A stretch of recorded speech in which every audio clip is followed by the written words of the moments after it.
Overtake करण्याच्या नादात बस व कंटेनरचा भीषण अपघात, 7 ते 8 प्रवासी गंभीर जखमी।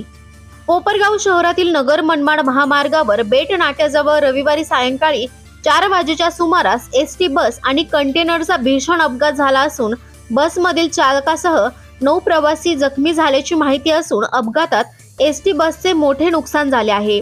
अपघातानंतर कंटेनर चालक घटनास्थळावरून फरार झाला आहे। याबाबत समजलेली अधिक माहिती अशी की शिर्डीहून छत्रपती संभाजीनगरकडे निघालेल्या एसटी बस कोपरगाव शहरातील बेट नाक्याच्या जवळ कातकडे पेट्रोल पंपाजवळ पोहोचले असता कंटेनरला जोराची धडक बसली।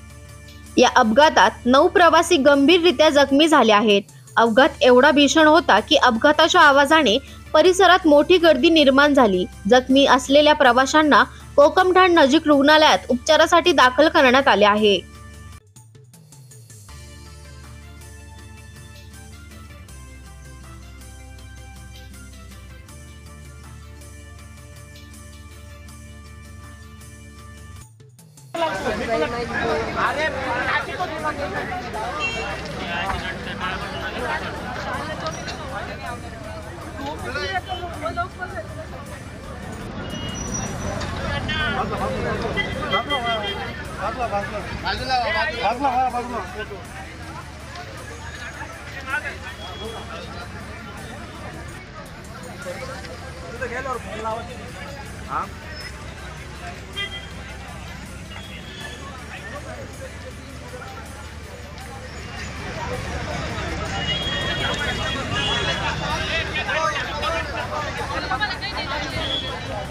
आले का तू?